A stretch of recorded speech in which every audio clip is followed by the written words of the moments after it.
Hey there everyone, I'm meteorologist Cassie Nall and this is your 10 weather impact recap for the week. Let's start with a look at some of the top weather stories from around the country. In Hawaii, a series of low pressure systems called Kona lows have dumped more than 2 feet of rain on the islands. Evacuations were issued over the weekend on Oahu, where the capital city of Honolulu is located. The governor says that the flooding has damaged buildings, homes, and even airports. The bad weather is also impacting the economy, with many tourists canceling activities and excursions. Jen Sullivan has the latest from the Aloha State. Drivers on the island of Oahu desperately trying to escape the rushing waters. As Hawaii is battered by what the state's governor calls the worst flooding in 20 years. Heavy rains drenching the island that's home to Honolulu, streets turning into rivers. Water surrounding this entire neighborhood. Hundreds have been rescued and thousands have been evacuated. Some families have lost almost everything. This is all we got right here. What we got on us right here. There's nothing else. In some areas, the water is so high, trucks like this one are almost underwater. You can see someone paddleboarding in the street. Some towns on the North Shore are cut off completely because of the rushing water. The catastrophic storms have damaged homes, buildings, and even airports. This storm could cost over $1 billion of damage. And almost every area is being hit. We're seeing impacts everywhere from our west side over to our windward side and even in urban Honolulu. With more rain on the way, authorities say there's fear this 120-year-old dam in Oahu's North Shore could fail, which would decimate nearby communities and be life-threatening. If the water goes over the top of the dam, then it can erode the other side, and then you'd have a catastrophic break of the dam, and it would wipe out all the houses on the other side. Back on the mainland, an extreme heat wave in the western U.S. is officially one for the record books. On Friday, Yuma, Arizona hit 109 degrees. That is the highest temperature ever recorded in the month of March anywhere in the United States. More than 100 all-time record highs for March were set across several states in the west and the high plains. And the temperatures observed last week and over the weekend out west were more typical of early to mid-summer and completely unprecedented for this time of year. The hot weather accelerated melting of the already record low snowpack in the mountains and could set these areas up for significant fire danger and water supply concerns in the coming months. As you can imagine, farmers are already feeling the impacts from the early spring heat. If this was July, it'd be a normal day, right? But it isn't. Early summer heat in the winter. It's mostly heat exhaustion is what we're looking for. Both farmers and fire crews dealing with record-breaking temperatures for March. The warm weather helping to dry out the landscape before spring even starts. With it cooling down right after shouldn't be a huge issue, but this is kind of new territory. This isn't something we see regularly. Crews and animals out in the field aren't used to this type of weather this early in the year. Take a break, cool down, get some water. Just trying to make sure everybody's safe. But the Farm Bureau says they don't expect this warm up to impact harvest, which for many is approaching quickly. It's warm, but it's not killing plants warm, right? It's probably going to change the time frames we're looking at for everything from up to harvest and into harvest, but no huge negatives right now that I'm hearing. But we'll see. If this extends out a couple extra days, then all of a sudden you could be seeing problems where everybody's trying to get water at the same time. Speaking of the water, the already limited snowpack is quickly melting, which means the delta is freezing. Woodbridge Fire is warning residents to be cautious if you want to cool off. With that in mind, make sure you're wearing your PFDs, being aware of the strong currents right now because we still have the snow melt going on and the fast currents going down. We still have a lot of entanglement hazards underneath the water. You may not be able to see it, but you can get snagged up and cause injuries. Peak boating season starts Memorial Day, so while not too many people are out on the water, it's better to be safe than sorry. I have noticed a lot more people are coming in the rivers just because of the mussel situation in the lakes. Some people don't want to deal with that, so they're coming out.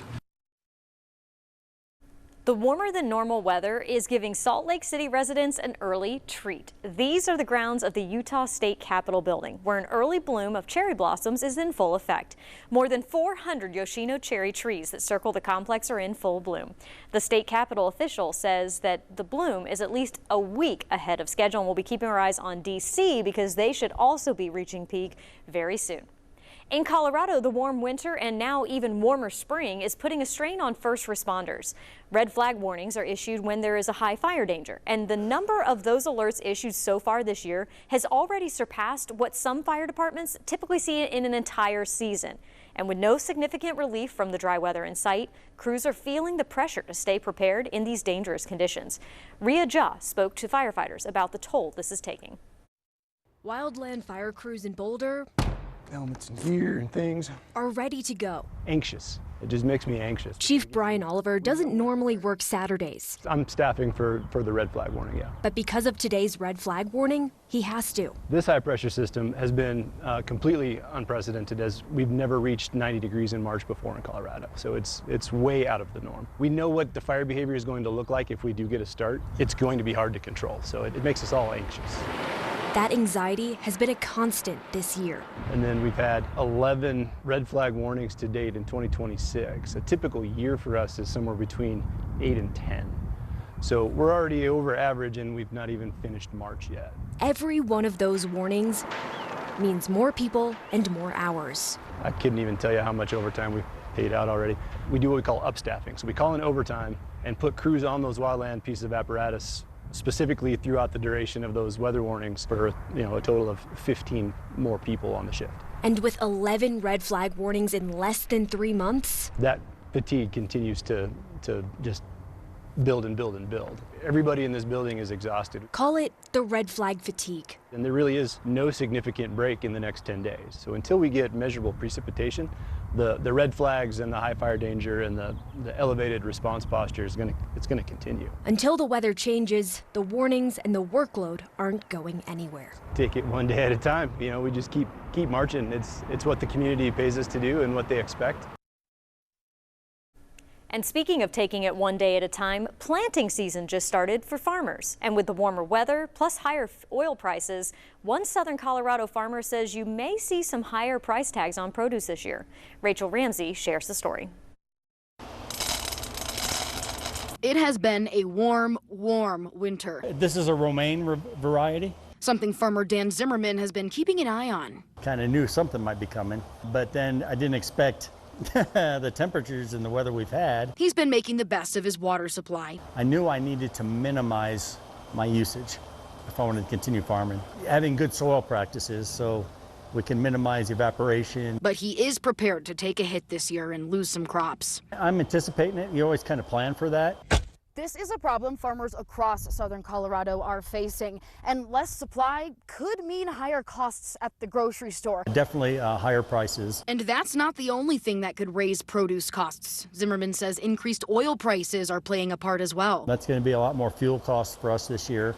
Not only, delivering to markets or restaurants or whatever, just getting the seed in, getting our amendments in, the price of those are going to go up. The farmer says these issues are happening as worry grows over urban development in the area. The more the city takes up farmland, the more concerning it is for us, being able to supply food. Because of this, Zimmerman also manages the Solid Rock Community Development Corporation Aquapod that he says uses water more efficiently. They're hungry. He emphasizes the importance of eating local. To me, that's the solution, is that hyper-local food supply. In Vermont, March is Maple Month, and I think we can all agree that the more maple, the merrier. As Melissa Cooney shows us, sugar makers are enjoying a nice stretch of weather that arrived just in time for maple season. To sugar makers, there's no sweeter sound than the pouring of freshly boiled syrup in March. The sap is actually flowing really well. Bill and Amy Prue are in the swing of maple season over at River's Edge Sugar House. Really late nights, early mornings. Yes. At Mother Nature's beck and call for a year that's shaping up sweet. We had some freezing and some thaws, and it actually looks promising for about the next 7 to 10 days. And believe it or not, the duo says the weather has prompted higher sugar content this year too. The sugar content in the sap is running at about 2%, and that's actually pretty good for this area. Last year it was more like 1%. I'm excited to try. Let's see. This year's vintage. It is really sweet. That's so good. I could just drink it straight. Yeah, oh, we do. We do. We love it too. They say it's a much better season than last year, which was one of the slowest they've had. We've had a pretty good run, and we've managed to bottle up some pints of syrup. Over at Yukon Sugar House, Professor Tom Worthley agrees, saying the sap volumes this year are way higher than last year. Connecticut produces around 1% of the syrup in the country, around 17 to 18,000 gallons a year. It's a small but mighty contribution, and one that impacts our state's economy too. Not just for the amount of syrup we produce, but also for the tourism and the fact that they maintain these groves of maple trees that we call sugar bushes. That contributes to the foliage season and the tourism. The National Oceanic and Atmospheric Administration has issued an El Niño watch, saying that conditions are favorable for the large-scale climate pattern to develop within the next 6 months. El Niño occurs when unusually warm ocean waters spread across the eastern equatorial Pacific, shifting winds and weather patterns around the globe. You can see that red bar right there, how high it gets. That shows the increasing chances as we go throughout the summer and into the upcoming fall season. It could have a significant impact on the weather next winter, but the first impact may actually be in the tropics this summer. An El Niño pattern can sometimes help to reduce the number of hurricanes in the Atlantic basin. The World Meteorological Organization has retired the name Melissa from its rotating list of names for the Atlantic tropical systems.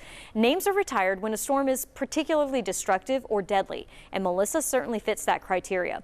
The system had peak winds of 190 miles per hour, tying it for the strongest hurricane on record in the Atlantic basin, and it made landfall in Jamaica as a Category 5 storm in October of 2025. Melissa will be replaced with Molly when that list is next used in 2031. Hurricane season is a little more than 2 months away, and emergency planners could soon lose access to critical evacuation tools. A lapse in a federal contract threatens the future of the web-based system known as HurEvac. Meteorologists and emergency managers rely on it to make life-saving decisions, including when to order evacuations. It's also a key tool connecting the National Weather Service with emergency officials before storms strike. FEMA funds the program, but the Army Corps of Engineers runs it through an interagency agreement. A year and a half after Hurricane Helene knocked down thousands of trees in southern Appalachia, prescribed burns are underway to reduce the risk of wildfires. Dave Faherty shows why this process can prevent a bigger problem in the future. Along the north side of Lake James, the smoke could be seen for miles. I just saw the smoke. These visitors arrived at the state park around lunchtime as crews worked to set a prescribed burn of more than 200 acres. Stanley Avery has seen areas in the park hit hard by Helene. Well, I think it's pretty important because we've been in some spots where there's more dead trees that they need to have something done to them, and you can't get into them. The burn boss for today's fire took us into the park where crews are using drip torches to set fire to the woods.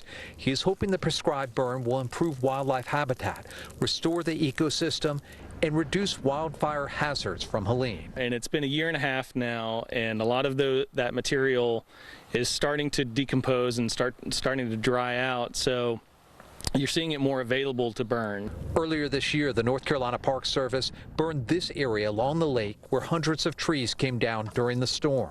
They took us back today where we could see the blackened forest floor and how the fire burned many of the fallen trees from Helene in an effort to reduce the potential for an even larger fire here. The park superintendent says it's taken a lot of work to get the park back. It was weeks and weeks of dozens of staff cutting hundreds and thousands of trees out of the way. In western North Carolina, leaders in the town of Lake Lure say rebuilding the marina and refilling the lake are key steps toward helping the community recover. Catastrophic flooding from Hurricane Helene caused significant damage in the area in September of 2024. Bringing tourism back to the area will breathe life into the economy, and officials say they hope to reopen the lake and parts of the marina by Memorial Day weekend. Shelley Garzon shares more about their progress.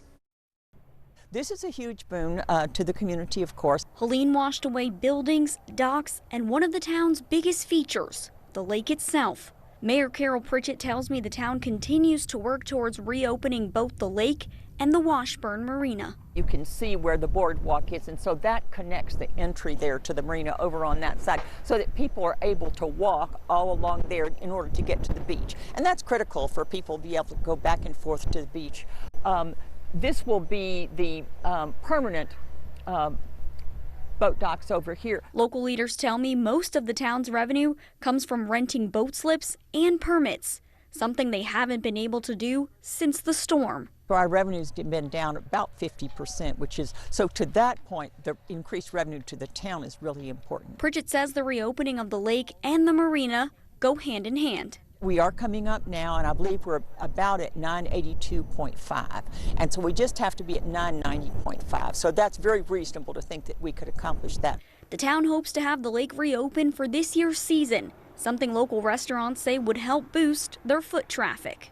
We're here all year, but it definitely affects us during the summertime because it is a seasonal job. With the lake being open, it draws more people towards us business-wise. Now that we've entered the spring season, each cold snap we experience over the next few weeks will have a name, and these are known as the little winters of East Tennessee. These names come from the trees and bushes that are blooming this time of year, and the first will be redbud winter. They're blooming right now, followed by dogwood, locust, and blackberry winter. The final cold spell is called britches winter, as in get out your britches one more time before we move fully into the warm summer season. Now, we don't necessarily do every one of these every single year, and this is just some fun weather folklore here in southern Appalachia. But tying that into your 7-day forecast here for you, we might have a little short redbud winter Saturday night into Sunday morning. We're going to have a cold front come through the area as we go through the back half of the day on Friday, and we're going to be much cooler on Saturday than we have been so far this week, with high temperatures mostly staying in the 50s, getting close to 60 degrees, and with a breeze, it's going to feel kind of chilly. That breeze, though, is going to die down. The skies are going to clear out, and with very dry air in place, our lows are going to go into the low to mid 30s on Sunday morning, possibly giving us a frost or potential freeze in some of our coldest locations. So that's going to be the day. If you've already gotten a jump start and planted some of those little baby plants, you're going to want to cover up and protect them. Coming from Saturday night into Sunday morning, as we go into next week, we will begin a warming trend back up above average for this time of year. Thank you so much for watching. And remember, you can get the latest forecast and watch our 24/7 live radar anytime with the WBIR Plus app. You can download the app for free and watch on your TV.